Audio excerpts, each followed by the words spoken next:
ان الحمد للہ والصلاۃ والسلام علی رسول اللہ اما بعد فاعوذ باللہ من الشیطان الرجیم بسم اللہ الرحمن الرحیم وَلَقَدْ أَرْسَلْنَا نُوحًا إِلَىٰ قَوْمِهِ إِنِّي لَكُمْ نَذِيرٌ مُّبِينٌ أَلَّا تَعْبُدُوا إِلَّا اللَّهَ إِنِّي أَخَافُ عَلَيْكُمْ عَذَابَ يَوْمٍ أَلِيمٍ فَقَالَ الْمَلَأُ الَّذِينَ كَفَرُوا مِنْ قَوْمِهِ مَا نَرَاكَ إِلَّا بَشَرًا مِثْلَنَا وَمَا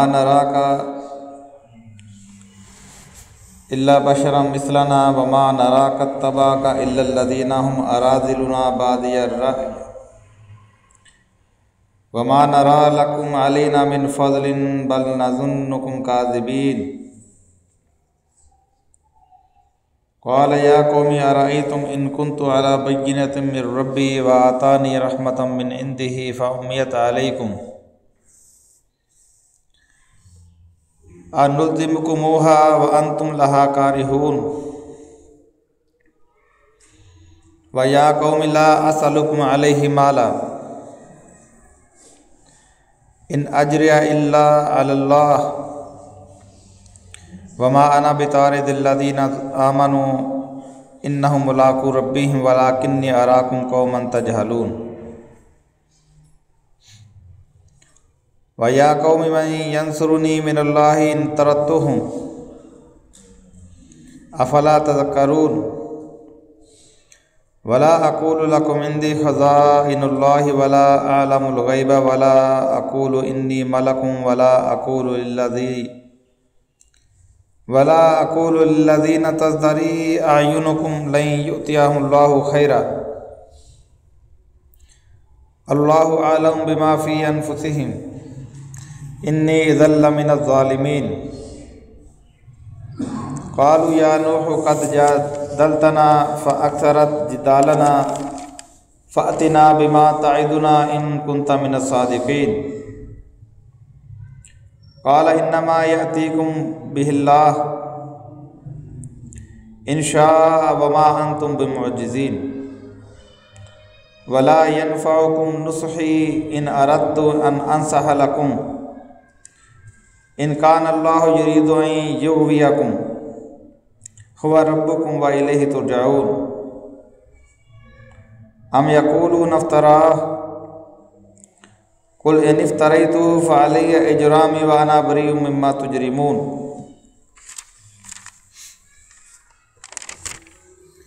یہ سورہ ہود مکی سورہ کی کچھ آیات آیت نمبر 26 سے لے کر 35 تک آپ کے سامنے تلاوت کی گئی ہیں۔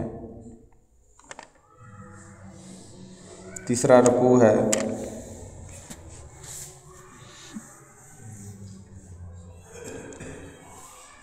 یہ مکے میں اس دور میں نازل ہونے والی سورہ ہے جب رسول اللہ صلی اللہ علیہ وسلم اور صحابہ کرام کو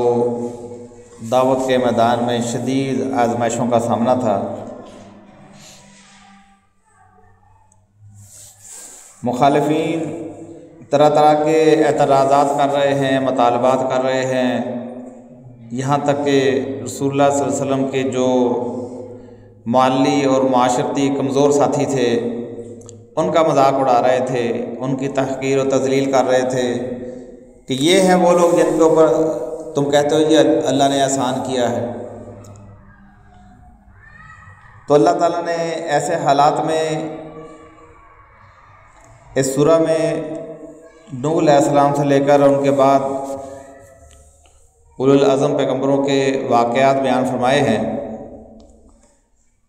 واقعات کا جب مطالعہ کیا جائے تو پتہ چلتا ہے کہ ان پیغمبروں کے ساتھ بھی جب اسی طرح کے معاملات پیش آئے، ان کا بھی اسی طرح جب مذاق اڑایا گیا، ان کے ساتھیوں کو حقیر سمجھا گیا، ان کو طنز کیا گیا، ان سے مختلف مطالبات کیے گئے، تو اللہ تعالیٰ نے وہی واقعات رسول اللہ صلی اللہ علیہ وسلم کے طرف نازل فرما کر بتایا کہ یہ آپ کے ساتھ کوئی نیا معاملہ نہیں ہے۔ جب بھی کوئی پیغمبر آتا ہے تو اس کے ساتھ ایسا ہی ہوتا ہے، جب بھی حق کی بات اٹھتی ہے تو یہی معاملات رونما ہوتے ہیں، تو لہذا پریشان ہونے کی ضرورت نہیں ہے۔ تو اس حوالے سے اللہ تعالیٰ نے اپنے اس اولو العزم پیغمبر نوح علیہ السلام کا واقعہ اسی سورہ ہود میں بیان فرما کر بتایا کہ یہ اگر آج آپ کے ساتھ کر رہے ہیں تو اس سے پہلے بھی ایسا ہی ہوا ہے، لیکن وہ لوگ ثابت قدم رہے، متزلزل نہیں ہوئے، ان کی باتوں سے، ان کے طعن و تشنیع سے متاثر نہیں ہوئے، گھبرائے نہیں، رستہ نہیں چھوڑا۔ فرمایا وَلَقَدْ أَرْسَلْنَا نُوحًا إِلَىٰ قَوْمِهِ، ہم نے نوح علیہ السلام کو ان کی قوم کی طرف بھیجا، انی لکم نذیر مبین، انہوں نے ان سے کہا کہ دیکھو بھائیو، میں ایک صاف ڈرانے والا ہوں، میں خبردار کرنے والا ہوں۔ نذیر کا مطلب ہوتا ہے کہ ایک پیش آمدہ خطرہ جو ہے، جو تھوڑے عرصے کے بعد ایک خطرہ لاحق ہونے والا ہے، اس سے باخبر کرنا، اس کو قوموں کو پہلے سے بتا دینا۔ جس طرح آج گورنمنٹ ایک محکمہ بناتی ہے، ڈیزاسٹر مینجمنٹ اتھارٹی، اس کا کام کیا ہوتا ہے کہ قوم کو باخبر کرنا کہ بھئی سیلاب آنے والا ہے، فلاں فلاں علاقے سے گزرے گا، لوگ اپنا بندوبست پہلے سے کر لیں، زلزلہ آ گیا ہے، تباہی ہوئی ہے، لوگوں کو امداد فراہم کرتے ہیں، اور بھی کسی طرح کی بھی کوئی بھی تباہی آتی ہے، کوئی طوفان آتا ہے، بارشیں آتی ہیں، کوئی بھی بحران آتا ہے، جنگی حالات پیدا ہو جاتے ہیں، تو یہ محکمہ حرکت کے اندر آتا ہے اور لوگوں کو اس سے بچانے کی کوشش کرتا ہے، قبل از وقت ان کو آگاہی دیتا ہے۔ تو یہ کام ہے انذار کا۔ انذار اسی ڈراوے کو کہتے ہیں، اسی وارننگ سنانے کو کہتے ہیں کہ رسول اپنی قوم کی طرف آتا ہے اور آ کر ان کو صاف بتا دیتا ہے کہ انی لکم نذیر مبین، کہ میں تمہیں صاف خبردار کرنے والا ہوں۔ کس چیز سے خبردار کرنے والا؟ کہ اگر تم میری بات نہیں مانو گے تو تمہیں صفحہ ہستی سے اس دنیا کے اندر بھی مٹا دیا جائے گا، تمہیں ہلاک کر دیا جائے گا، تم اللہ کے عذاب کی پکڑ میں اس دنیا کے اندر بھی آ جاؤ گے، اور جب دوبارہ تمہیں اٹھایا جائے گا، قیامت کے دن جب اٹھائے جاؤ گے، تو جب قیامت برپا ہوگی تو پھر بھی اسی طرح عذاب کا شکار ہوگے، بلکہ اس سے بڑے عذاب کا شکار ہوگے۔ تو یہ ان کا انذار ہوتا تھا، یہ ان کا خبردار کرنا ہوتا تھا کہ ان کو پہلے سے بتا دیتے تھے کہ دیکھو میں نذیر ہوں، ڈر سنانے والا، وارننگ دینے والا۔ ہر رسول نذیر ہوتا ہے، ہر نبی بھی نذیر ہوتا ہے اور بشیر ہوتا ہے۔ وما نرسل المرسلین الا مبشرین و منذرین، منذر کہتے ہیں ڈر سنانے والے کو، اور مبشر کہتے ہیں خوشخبری سنانے والے کو، یعنی جو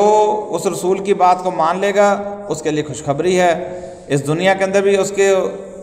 وسعت دے دی جائے گی اور آخرت کے اندر بھی وہ کامیاب ہو جائیں گے، جنتوں کے اندر داخل کر دیے جائیں گے۔ یہ خوشخبری ہوتی ہے ان کے لیے۔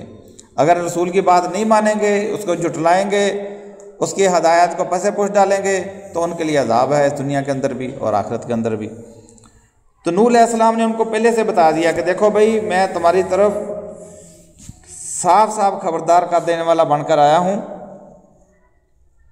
اللہ تعبدوا الا اللہ، اور میرا پیغام یہ ہے کہ تم اللہ کے علاوہ کسی اور کی عبادت نہ کرو۔ انی اخاف علیکم عذاب یوم عظیم، ورنہ کیا ہوگا، مجھے تمہارے بارے میں ایک بڑے دن کا عذاب کا ڈر ہے، کہ تمہارے اوپر ایک دن ایسا آئے گا کہ ایک بہت بڑا عذاب اللہ تعالیٰ کی طرف سے آ جائے گا، یہ مجھے تمہارے بارے میں ڈر ہے۔ تو یہ دیکھیں نوح علیہ السلام نے کتنی واضح الفاظ میں یہ بات کہی، اور دوسری صورتوں کے اندر سورۃ الاعراف، سورۃ الشعراء کے اندر بھی مطالعہ کریں تو وہاں اس بات کو اور زیادہ کھولا گیا ہے۔ وہاں بھی وہ بتاتے ہیں یا قوم اعبدوا اللہ ما لکم من الہ غیرہ، کہ میری قوم کے لوگوں صرف اللہ کی عبادت کرو، اس کے علاوہ تمہارا کوئی دوسرا الہ نہیں ہے۔ اور یہاں پہ کہتے ہیں کہ اللہ تعبد الا اللہ، اللہ کے علاوہ کسی کی عبادت نہ کرو۔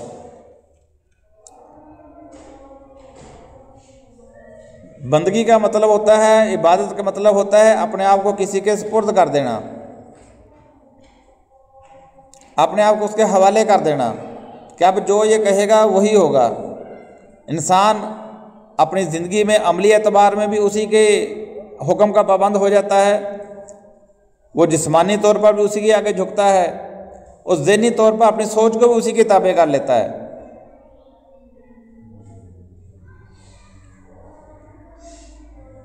تو نوح علیہ السلام کہتے ہیں کہ اللہ کے علاوہ کسی اور کی عبادت نہ کرو، بصورت دیگر تمہارے اوپر مجھے ایک بڑے دن کے عذاب کا ڈر ہے۔ یہی بات حود علیہ السلام نے اپنی قوم سے فرمائی تھی، یہی صالح علیہ السلام نے، یہی ابراہیم علیہ السلام نے، یہی لوط علیہ السلام نے، یہی عیسیٰ ابن مریم علیہ السلام نے، یہی آخری رسول محمد صلی اللہ علیہ وسلم نے، ہر پیغمبر نے یہی بات اپنی قوم کے سامنے رکھی ہے، لا الہ الا اللہ، کہ اللہ کے علاوہ تمہارا کوئی دوسرا الہ نہیں ہے، صرف اسی کی بندگی ہوگی۔ یعنی ان کی جو دعوت کا محور تھا وہ یہی تھا۔ اگلی بات تو یہ ہوتی تھی کہ میرے اوپر ایمان لاؤ کہ میں اللہ کا رسول ہوں، اپنی رسالت کا اقرار کرواتے تھے کہ میں اللہ کا رسول ہوں، اللہ کا نمائندہ ہوں، اللہ کے پیغام تم تک پہنچاتا ہوں بغیر کسی کمی بیشی کے۔ آخری رسول محمد صلی اللہ علیہ وسلم نے بھی یہی دعوت دی اپنی قوم کو، ان کی بھی کوئی دوسری دعوت نہیں تھی، کیونکہ تمام انبیاء علیہ السلام کا ایک ہی دین تھا، دین الگ الگ نہیں تھا۔ تمام رسول آدم علیہ السلام سے لے کر آخری رسول محمد صلی اللہ علیہ وسلم سب کا دین اسلام تھا، الگ الگ دین نہیں تھے، اس لیے دعوت بھی ایک تھی سب کی۔ آخری رسول محمد صلی اللہ علیہ وسلم نے بھی ان کو، اپنی قوم کو یہی کہا تھا کہ اگر میری بات نہیں مانو گے تو تمہارے اوپر پہلی قوموں جیسا عذاب آ سکتا ہے، جس طرح ان کو صفحہ ہستی سے مٹایا گیا تھا تمہیں بھی صفحہ ہستی سے مٹایا جا سکتا ہے۔ اللہ تعالیٰ نے اپنے رسول صلی اللہ علیہ وسلم کو فرما دیا تھا کہ ان کو بتا دو۔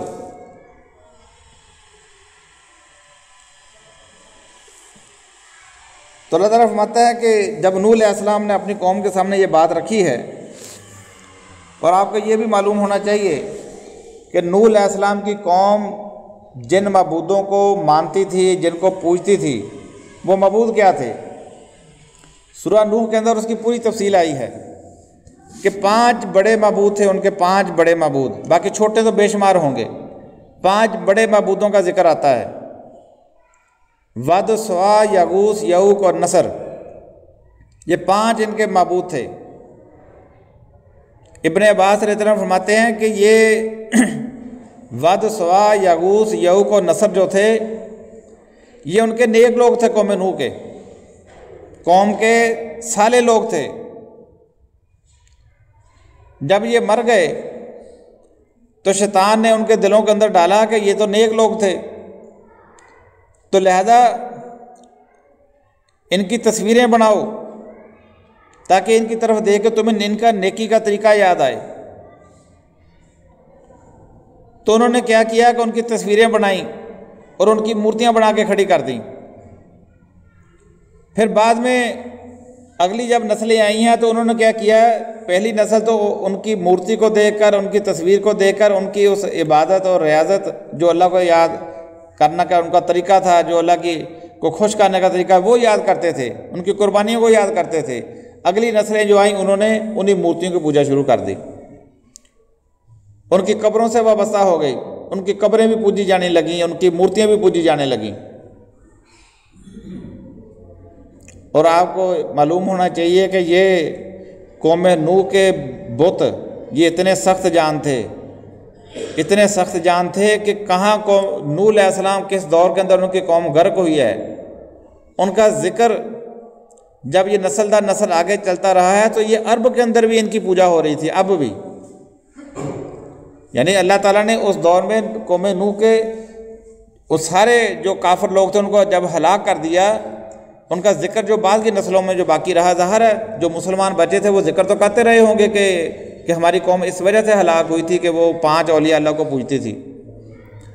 تو جن کے دلوں کے اندر بعد میں بھی جراثیم پیدا ہوا، شرک کا جراثیم پیدا ہوا، تو انہوں نے کہا کہ کچھ تو ہوگا نا اس کے اندر، ہر ڈھیری تو آباد نہیں نہ ہوتی، کوئی تو اس کے اندر بات ہوگی نا ایسی۔ تو یہ بعد میں عرب کے اندر بھی یہ پوجے گئے ہیں، پھر رسول اللہ صلی اللہ علیہ وسلم کے دور میں بھی۔ روایت کے اندر آتا ہے ثم صارت هذه الاوثان فی قبائل العرب، کہ یہ بت جو تھے یہ بعد میں عرب کے قبائل کے اندر بھی پھیل گئے۔ تو ہر بت کے پیچھے بھی کوئی شخصیت ہوتی ہے، کوئی ہستی ہوتی ہے، اس شخصیت کا بت بنایا جاتا ہے، اس کی تصویر بنائی جاتی ہے، پہلے اصل ہوتا ہے تو اس کی نقل بنتی ہے۔ آج بھی اگر آپ کسی ہندو سے پوچھیں، چلو ہندو نہیں ہے، آج آپ کے پاس عیسائی ہیں، عیسائیوں کے گرجا کے اندر چل جائے، وہاں انہوں نے بی بی مریم کی مورتی رکھی ہوئی ہے، وہاں انہوں نے عیسیٰ علیہ السلام کی مورتی بھی بنا کے رکھی ہوئی ہے، بلکہ بعض نے تو گلے کے اندر اسٹیل کی بنا کے چین بھی ڈالی ہوتی ہے، اس کے اندر بھی وہ مورتی لٹک رہی ہوتی ہے۔ ان سے پوچھے بھی یہ کیا نقصان کر سکتی ہے، نفع کر سکتی ہے؟ کہتے نہیں یہ تو علامت ہے تاکہ اس کی طرف ہمیں یاد آئے، ورنہ اصل تو بی بی مریم کرے گی، ورنہ تو یسوع مسیح وہی سب کچھ کرے گا۔ تو اس کا معلوم ہوا کہ ہر دور آج جو تصور دیا جاتا ہے کہ شاید وہ خیالی مورتیاں، خیالی مجسمے تھے، خیالی مجسمے نہیں تھے، ان کے حقائق، ان کی حقیقت گزر چکی تھی اس سے پہلے، اس کے ساتھ پوری کہانیاں منسوب تھیں۔ جس طرح آج ہیں، آج بھی آپ کے سامنے پوسٹر ہوتا ہے، اس کے اوپر 200-250 بابے کی تصویر لگی ہوتی ہے کہ یہ فلاں یہ بابا ہے، یہ فلاں بابا ہے، یہ فلاں بابا ہے، یہ 11ویں والا بابا ہے، ساتھ کشتی بھی بنی ہوتی ہے اور بابا جی بیٹھے ہوتے ہیں تصویر پکڑ کے، ایک عورت بیٹھی ہوتی ہے ہاتھ دعا مانگ رہی ہے بابے سے۔ اس کے پیچھے پوری کہانی ہے ایک، ظاہر ایسی کہانیاں جھوٹی کہانیاں ہوتی ہیں، سچی کہانیاں تو نہیں ہوتی، اس کے پیچھے پوری کہانی ہے ایک، اس تصویر کے پیچھے۔ اور بعض ایسے بھی ہیں جو تصویر سے مانگ لیتے ہیں، جس کمرے کے اندر وہ تصویر لگی ہوتی ہے اس کمرے کو بڑا متبرک سمجھا جاتا ہے، سمجھا جاتا ہے کہ بابا کی روح یہاں پہ حاضر ہوتی ہے۔ جمعرات کو وہاں پہ چراغ جلاتے ہیں جی، یہاں بابا کی روح آتی ہے، وہاں اگربتیاں جلاتے ہیں۔ تو ہر دور کے اندر یہ کچھ ہی ہوا ہے۔ لوگ کہتے ہیں وہ کیسے بیوقوف تھے کہ پتھر کی مورتیوں کو پوجتے تھے۔ بھی آج تم کاغذ کی تصویر کو پوجتے ہو، پرس کے اندر چھوٹی تصویر بنا کے انہیں بابوں کی تصویر، چھوٹی سی تصویر پاکٹ سائز کے پرس کے اندر رکھی ہوتی ہے، شاید اس کی وجہ سے پرس چوری نہیں ہوگا یا پیسوں کے اندر برکت رہے گی۔ تو یہی شرک جو ہے ہر دور کے اندر، ہر قوم کے اندر رہا ہے۔ نوح علیہ السلام بھی اسی شرک کو مٹانے کے لیے آئے تھے اور اپنی قوم کو خبردار کرنے آئے تھے کہ اگر باز نہیں آؤ گے تو مجھے تمہارے بارے میں بڑے دن کے عذاب کا ڈر ہے۔ فقال الملأ الذین کفروا من قومہ ما نراک الا بشرا مثلنا، تو قوم کے جو کافر سردار تھے وہ کہنے لگے کہ ہم تو تجھے اپنے جیسا ایک آدمی دیکھتے ہیں، بشر تو ہے تو، ہماری قوم کا، ہمارے قبیلے کا تو ایک آدمی ہے، ہمارے جیسا تو ایک بشر ہے، ہم تمہاری یہ بات کس طرح مان لیں؟ تم کہتے ہو میرے اوپر وحی آتی ہے، میں اللہ کا پیغام دے رہا ہوں، بھی ہماری جیسا تو بشر ہے، ہمارے اور تم میں فرق کیا ہے؟ یہی بات ہر پیغمبر کو کہی گئی، آخری رسول محمد صلی اللہ علیہ وسلم کو بھی یہی بات کہی گئی، تو ہمارے جیسے تو بشر ہے، ہمارے اندر بتاؤ وہ خوبی کیا ہے کہ تم کس طرح ہم سے بہتر ہو؟ اگر تم واقعی اللہ کے نبی ہو، تمہارے لیے کوئی انگوروں کھجوروں کا باغ ہونا چاہیے، اس میں سونے چاندی کے مکان ہونے چاہیے، اس کے بیچوں بیچ نہر بہتی ہونی چاہیے، تمہارے ساتھ ہر وقت ایک فرشتہ لگا ہونا چاہیے۔ ہمارے جیسے بشر ہو، اگر کچھ فرق ہوتا، اگر درخت رسول اللہ صلی اللہ علیہ وسلم کو سجدے کر رہے ہوتے جس طرح آج کہانیاں سنائی جاتی ہیں، ظاہر ہے جھوٹی روایات تو موجود ہیں، ہر چیز کی آپ کو مل جاتی ہے چیز، وہ جھوٹی روایات ہوتی ہیں۔ اگر دیکھو قرآن کیا کہہ رہا ہے کہ قوم اعتراض کر رہی تم ہمارے جیسے بشر ہو، تو رسول اللہ صلی اللہ علیہ وسلم کہہ دیتے ہیں تمہیں نظر نہیں آتا جہاں سے گزرتا ہوں درخت و جھاڑیاں مجھے سجدہ کرتی ہیں؟ بھی رسول اللہ کو سجدہ کیوں کرتی ہیں؟ سجدہ تو اللہ کو کرنا چاہیے. وَلِلَّهِ يَسْجُدُ مَنْ فِي السَّمَاوَاتِ وَالْأَرْضِ، زمین آسمان میں ساری مخلوق جو ہے، چاہے وہ درخت ہو جھاڑیاں کیوں نہ ہو، سب اللہ کو سجدہ کرتی ہیں. یہ کہتے ہیں جب رسول اللہ صلی اللہ علیہ وسلم گزرتے تھے تو درخت جو سجدہ کر رہا تھا، سجدہ کیوں کر رہا تھا؟ رسول کو سجدہ، رسول نے کب مطالبہ کیا تھا مجھے سجدہ کرو؟ کبھی کہتے ہیں رسول اللہ صلی اللہ علیہ وسلم بچے تھے، اپنے چاچا ابو طالب کے ساتھ تجارت کے لیے گئے تو وہاں ایک راہب نے کہا جی یہ بچہ جو ہے یہ نبی ہے، کیونکہ میں نے دیکھا کہ اس کے اوپر بادل سایہ کر رہے تھے، میں نے دیکھا کہ فلاں درخت کے پاس سے گزرے، اس درخت نے ان کو سجدہ کیا، اور اللہ کی قسم یہ جو درخت جو ہے یہ کسی نبی کے علاوہ کسی کو سجدہ کرتا ہی نہیں. کیا ہے یہ سارا؟ یعنی ابھی رسول اللہ صلی اللہ علیہ وسلم کو خود بھی نہیں پتا میں نبی ہوں یا نہیں ہوں. قرآن کہتا ہے ما کنت تدری مل کتاب ولا الایمان، اے نبی صلی اللہ علیہ وسلم تجھے نہیں پتا تھا اس سے پہلے، یعنی اس قرآن کے نازل ہونے سے پہلے تجھے بھی نہیں پتا تھا کہ کتاب کیا ہوتی ہے، ایمان کیا چیز ہوتی ہے. یعنی رسول کو نہیں پتا کہ میں رسول ہوں، میں مستقبل کا رسول ہوں، لیکن اس بحیرہ راہب کو پتا چل گیا کہ یہ نبی ہے، پھر تو اس کو چاہیے تھا اسی وقت ایمان لے آتا پھر اس کے اوپر. یعنی یہ ساری چیزیں ہمیں ملتی ہیں کہ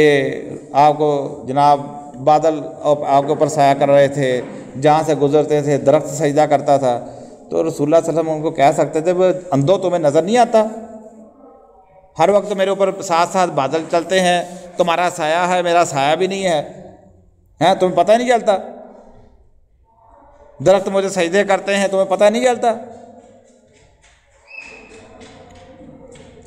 تمہارے زخم ہو جو خون نکلتا ہے، میرے زخم ہو جو نور نکلتا ہے، تمہیں پتہ نہیں چلتا. آپ نے کبھی بھی نہیں بات میں کبھی ایسی بات تھی ہی نہیں، کوئی بھی عجیب و غریب کوئی ایسا معاملہ تھا ہی نہیں. اس لیے تو وہ ان کو تعجب ہو رہا کہ وہ کہتے ہیں اگر اللہ نے سردار بنانا ہوتا،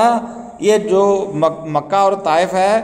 یہ بڑے شہر ہیں، ان کے سرداروں میں سے اللہ کسی کو رسول بنا لیتا اگر اللہ نے رسول بنانا ہی تھا. تو قوم نوح اللہ تعالیٰ نے بتایا کہ اے پیغمبر صلی اللہ علیہ وسلم یہ تمہارے ساتھ کوئی نیا مطالبہ نہیں ہے. نوح علیہ السلام کی قوم کے سردار بھی یہی بات کہہ رہے تھے، وہ کہہ رہے تھے کہ ہم تو تمہیں اپنے جیسا ایک آدمی اپنے جیسا بشر دیکھتے ہیں. اور رسول اللہ صلی اللہ علیہ وسلم کو یہ بات خود کہی گئی ہے کہ نبی صلی اللہ علیہ وسلم ان سے کہہ دو قل انما انا بشر مثلکم، ان سے کہو میں واقعی ہی تمہاری جیسا ہی بشر ہوں، میں نے کب اپنے آپ کو بشریت کے دائرے سے باہر نکالا ہے. یوحا الیہ، ہاں میری طرف وحی آتی ہے، اگر فرق ہے تو وحی کا فرق ہے، بشریت کے اعتبار سے میرے اور تمہارے درمیان کوئی فرق نہیں ہے، ہاں وحی کا فرق ہے. میں نبی ہوں، اللہ نے مجھے چنا ہے، تم نبی نہیں ہو،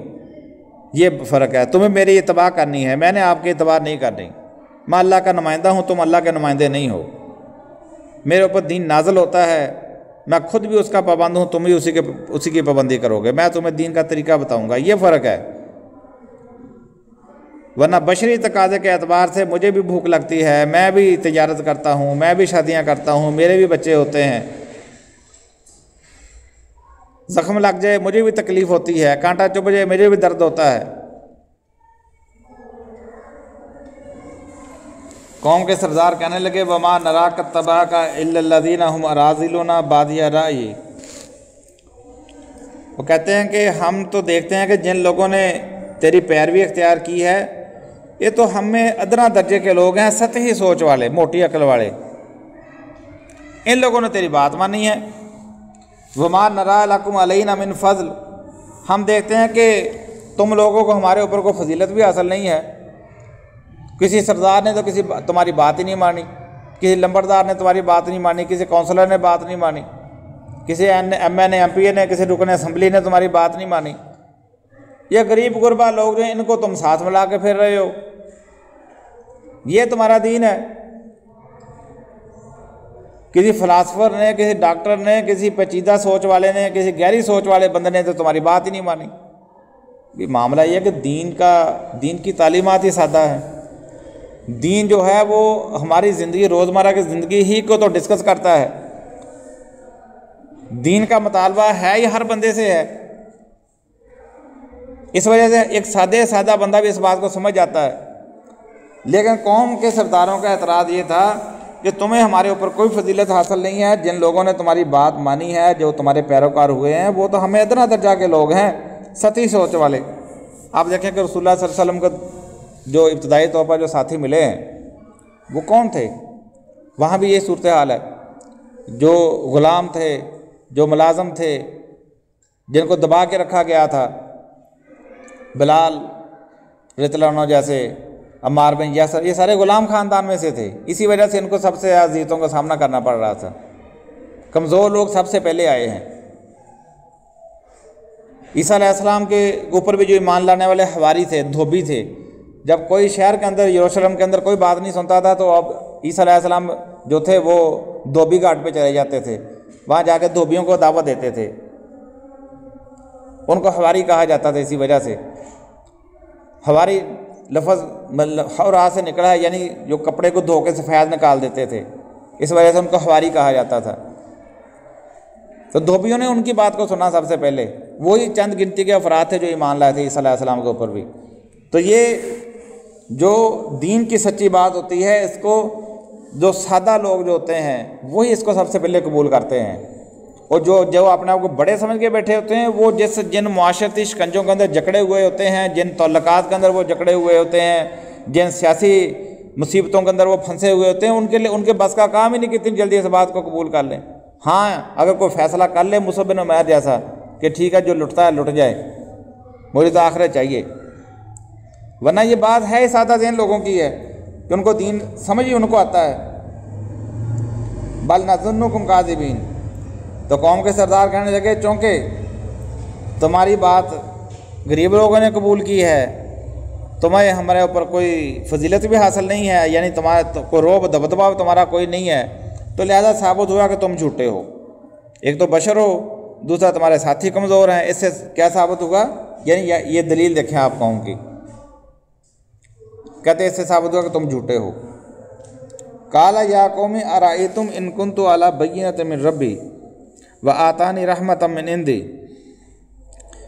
نوح علیہ السلام کہتے ہیں میری قوم کے لوگوں ذرا سوچو تو صحیح کہ اگر میں ایک کھلی دلیل کے اوپر قائم ہوں اپنے رب کی طرف سے، اور اللہ تعالیٰ نے مجھے اپنی طرف سے ایک خاص رحمت میرے اوپر کی ہے کہ مجھے نبی کی حیثیت سے منتخب کر لیا ہے، وَأُمِّيَتْ عَلَيْكُمْ، اور تمہیں اسے اندھا رکھا گیا ہے، أَنُلْزِمُكُمُوهَا وَأَنْتُمْ لَهَا كَارِهُونَ، تو کیا اگر تم حق بات سے بیزار ہو، حق بات کو قبول نہیں کرنا چاہتے، دین کو ماننا نہیں چاہتے، أَنُلْزِمُكُمُوهَا، کیا ہم تمہیں زبردستی منوا سکتے ہیں؟ زبردستی تمہارے اوپر اس دعوت کو مسلط کر سکتے ہیں کیا؟ ہم زبردستی تو نہیں، اللہ نے اگر تمہیں اندھا رکھا ہوا ہے، اگر اللہ تعالیٰ نے میرے اوپر رحمت کی ہے، مجھے نبی بنا لیا ہے، اللہ نے مجھے منتخب کر لیا ہے اور تمہیں اس سے اندھا رکھ دیا ہے، تو کیا میں زبردستی ہدایت دے دوں تمہیں، مجبور کر دوں تمہیں ایمان قبول کرنے کے لیے؟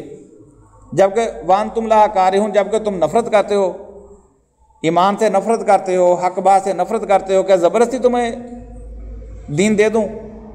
تو دین ہدایت ہے، واحد چیز ہے جو بن مانگے نہیں ملتی۔ آپ کو دنیا کی ہر نعمت بن مانگے مل سکتی ہے، آپ کو روزی روٹی بن مانگے مل سکتی ہے، ہر چیز مل سکتی ہے، لیکن ہدایت بن مانگے نہیں ملتی۔ ہدایت مانگنے سے ملتی ہے، اور ہدایت مل جانے کے بعد بھی اس کو استقامت کی بھی دعا کرتے رہنے سے یہ قائم رہتی ہے، اس کی حفاظت کرنا پڑتی ہے۔ وہ کہتے ہیں تم اگر بیزار ہو ہدایت سے، کیا میں تمہیں مجبور کر سکتا ہوں کہ تمہیں زبردستی یہ بات سمجھا دوں؟ اگر اللہ ہی نے تمہیں اندھا کر دیا اب اس بات سے۔ وَيَا قَوْمِ لَا أَسْأَلُكُمْ عَلَيْهِ مَالًا، تو میری قوم کے لوگوں اس بات کو بھی سن لو، میں تم سے اس دین کی دعوت کے اوپر کوئی مال نہیں مانگتا۔ اگر تمہیں یہ خوف ہے نا کہ میں چند لوگوں کو ساتھ ملا کے پھر کہوں گا جی مجھے مولوی رکھ لو، میرے لیے چندے کا بندوبست کرو، میں تم سے کوئی مال نہیں مانگتا،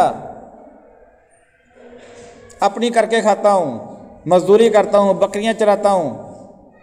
اللہ کے رسول صلی اللہ علیہ وسلم فرماتے ہیں کہ کوئی پیغمبر اللہ نے ایسا نہیں بھیجا جس نے بکریاں نہ چرائی ہوں، اور میں نے بھی چرائی ہیں۔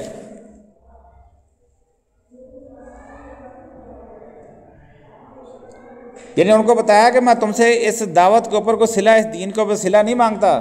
کوئی مال نہیں مانگتا، میں تم سے کوئی تنخواہ یا وظیفہ کا طلبگار نہیں ہوں۔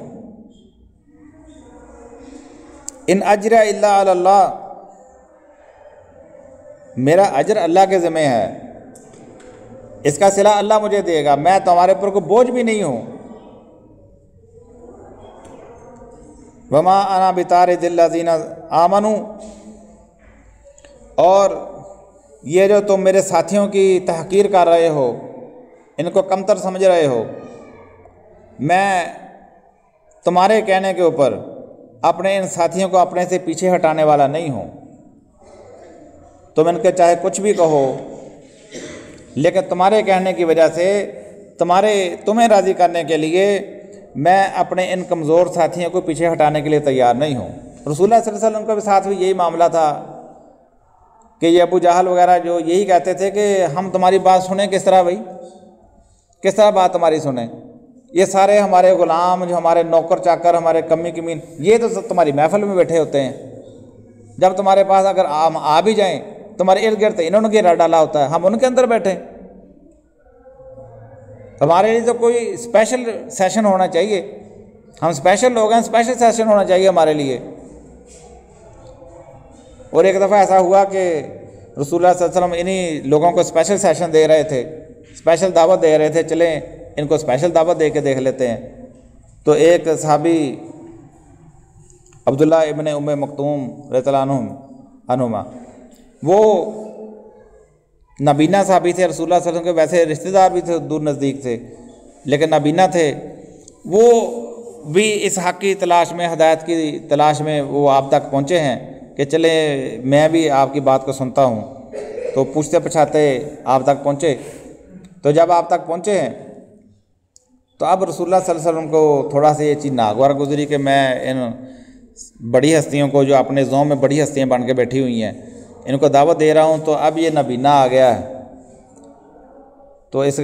ذہن تھوڑی تنگی آ گئی، دل کے اندر ایک سوچ آ گئی، حالانکہ سوچ کا کہ اظہار نہیں کیا آپ نے، ان کو ڈانٹا نہیں ہے، کچھ بھی نہیں کیا، بس ایک سوچ آ گئی دل کے اندر۔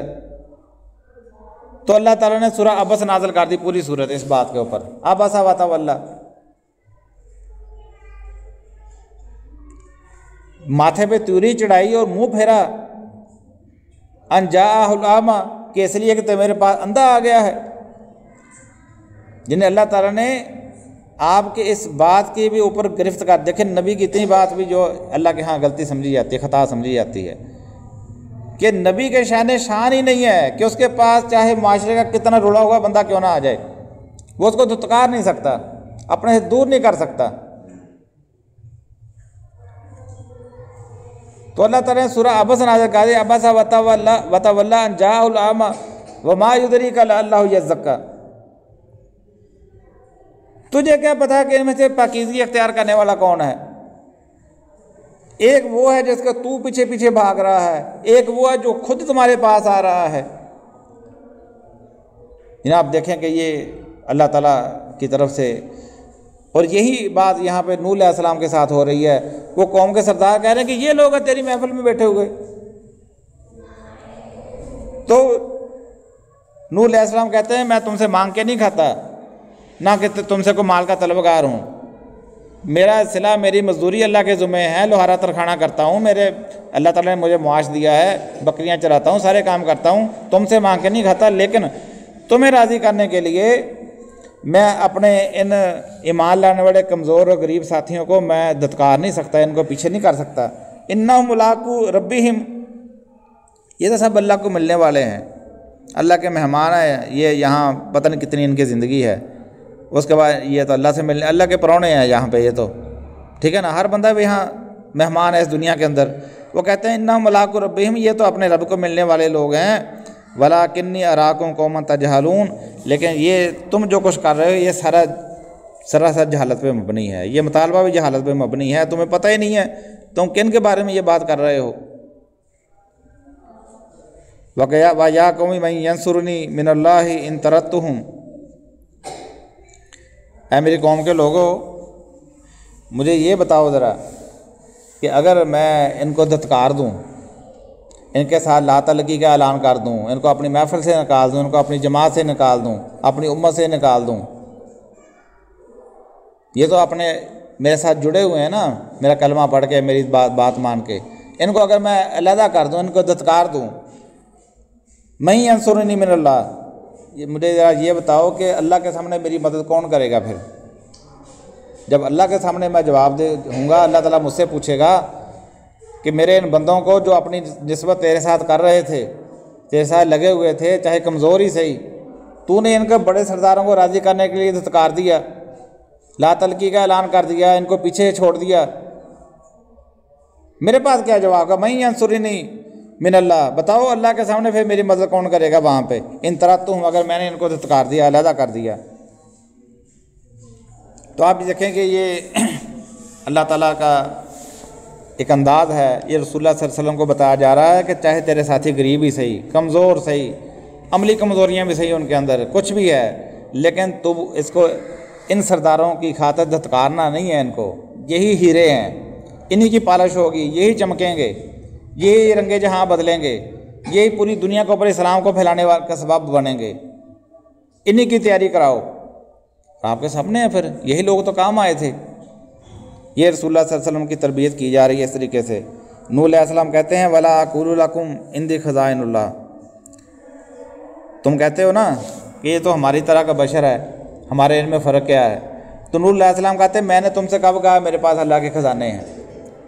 کیونکہ تم کہتے ہو جی اگر یہ اللہ کا نبی ہے، اللہ کا رسول ہے، اس کے پاس تو سونے چاندی کے خزانے ہونے چاہیے۔ کیوں یہ باتیں کیوں ہوتی تھیں؟ آج بھی تو یہی ہوتا ہے نا کہ یہ فلاں بابا، فلاں ہستی، اس نے مرید نے یہ مانگا، اس نے کہا اٹ چکلا، اٹ چکی تو جناب وہ سونے دی بن گئی ہیں، وہ فلاں جناب اس نے کہا وہاں اس نے اس کو یہ خزانہ دے دیا۔ اور بھئی یہ جھوٹی کہانیاں جو منسوب کی جاتی ہیں، اس وجہ سے وہ بھی انہی کہانیاں، ان کے بڑے وہ بھی اسی طرح کی کہانیاں سناتے تھے۔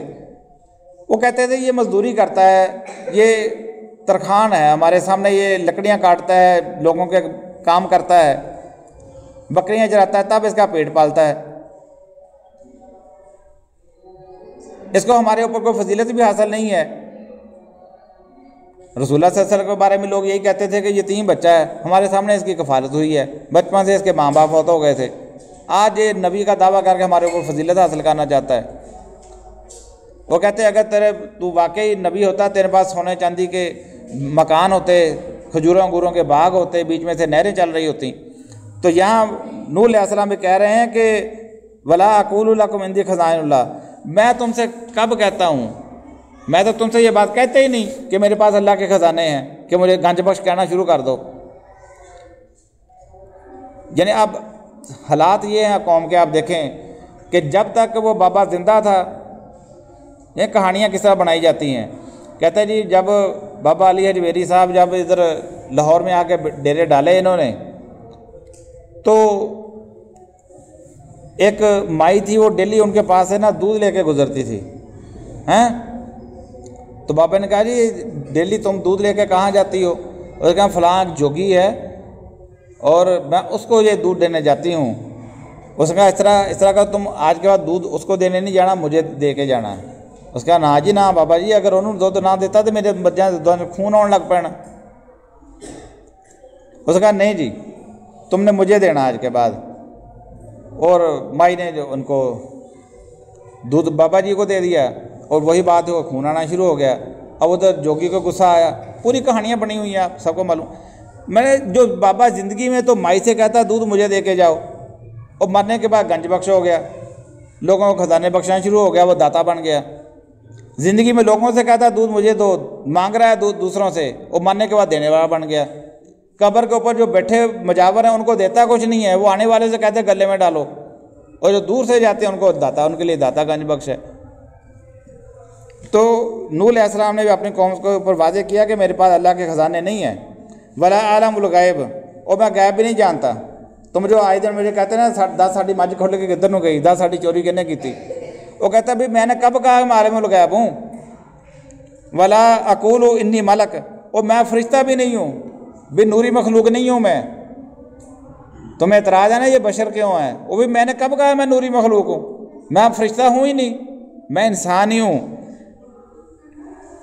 ولا اقول للذین تزدری اعینکم لن یؤتیہم اللہ خیرا، اور جن لوگوں کو تمہاری آنکھیں حقیر سمجھتی ہیں نا، میرے ساتھیوں کو، ٹھیک ہے، میں ان کے بارے میں بھی نہیں کہتا کہ اللہ تعالیٰ ان کو کسی خیر کسی بلائی سے نہیں نوازے گا۔ اللہ تعالیٰ ان کو بھی چاہے تو دنیا کا بادشاہ بنا سکتا ہے، اللہ تعالیٰ ان کو دنیا میں بھی دے سکتا ہے اور آخرت میں بھی دے سکتا ہے۔ میں نے کہا میں یہ بھی بات نہیں کہتا، آج لوگوں کے ظاہری حالات کے اوپر فیصلے نہ کرو۔ اللہ اعلم بما فی انفسہم، وہ اللہ ہی جانتا ہے ان کے دلوں میں کیا ہے۔ انہوں نے ظاہر کے اوپر دعویٰ کیا ہے نا بھائی یہ میرے ساتھی ہیں، میں نے مان لیا، ان کے دل میں کیا ہے میں نہیں جانتا۔ میں نہ ان کی جنت کا فیصلہ کرتا ہوں، نہ جہنم کا فیصلہ کرتا ہوں، نہ دنیا کا فیصلہ کرتا ہوں، نہ آخرت کا فیصلہ کرتا ہوں۔ انہوں نے اعلان کیا، میں نے مان لیا۔ انی اذا لمن الظالمین، اور اگر میں نے ایسا کام کیا، میں نے ان کی آخرت کے فیصلے کرنے شروع کر دیے، تمہارے کہنے کے اوپر ان کو دتکارنا شروع کر دیا، یا اس طرح کا کوئی دعویٰ کیا کہ میرے پاس اللہ کے خزانے ہیں، یا میں عالم الغیب ہوں، یا میں فرشتہ ہوں، اگر اس طرح کا کوئی بھی کام کیا، انی اذا لمن الظالمین، یقیناً میں ظالموں میں سے ہو جاؤں گا۔ تو یہ دیکھیں پورے قرآن کا پیغام، اب جہاں سے پڑھے قرآن کا یہی پیغام ملے گا۔ لیکن آج ہماری قوم دیکھیں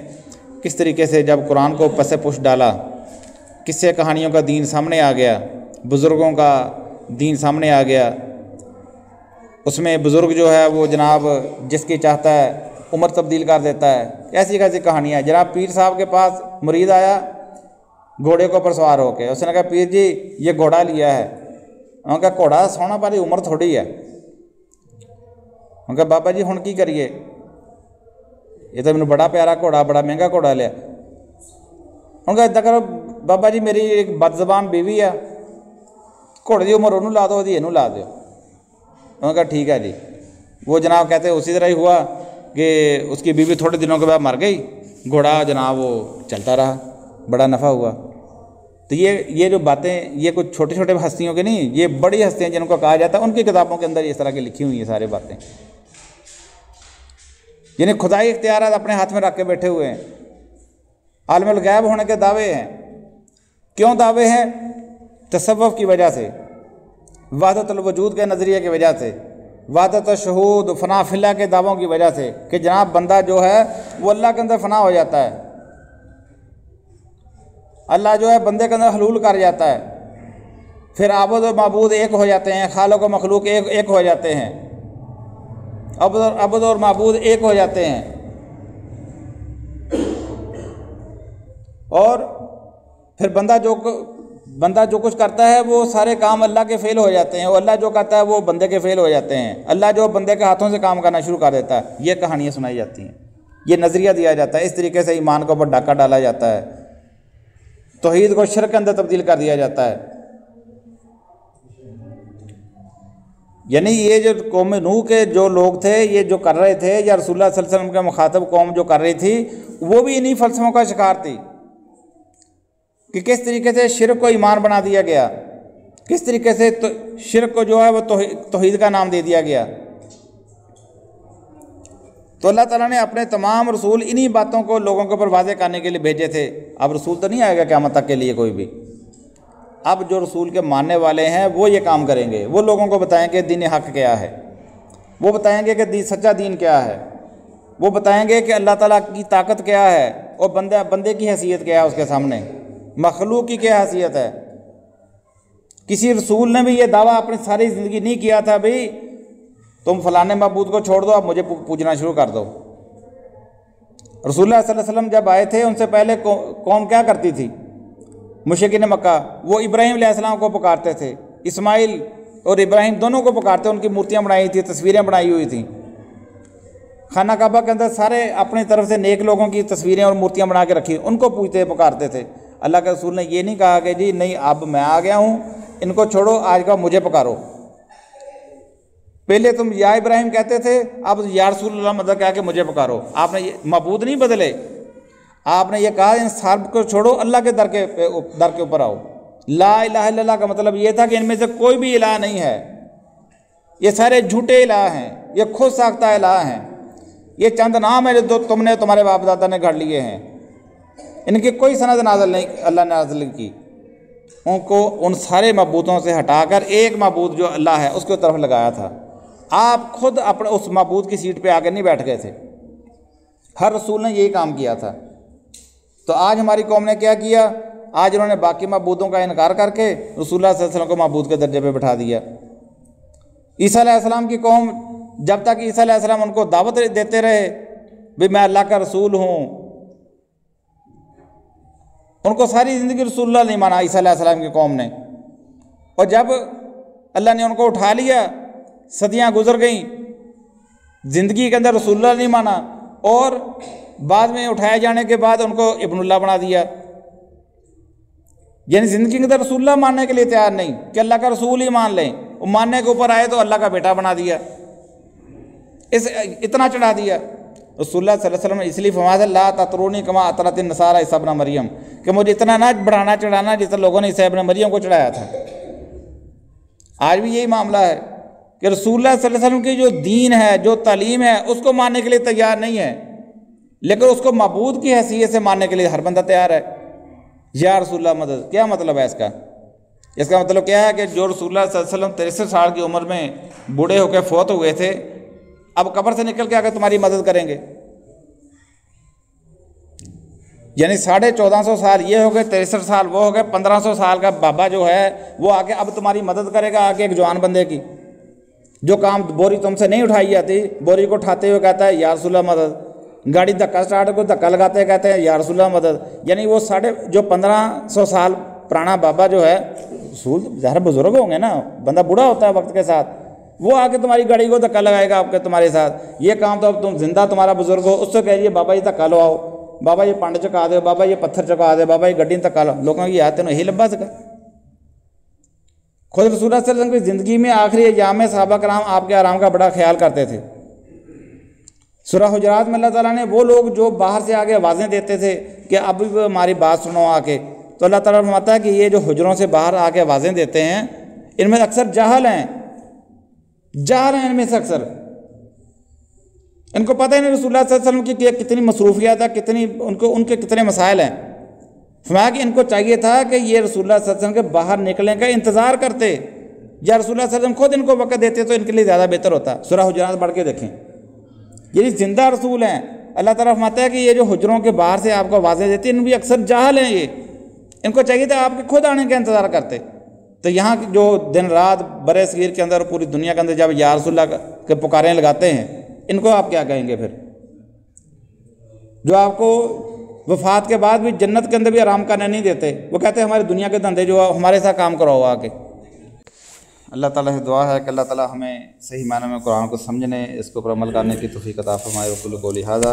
استغفر اللہ لی ولکم ولسائر المؤمنین والمؤمنات والمسلمین۔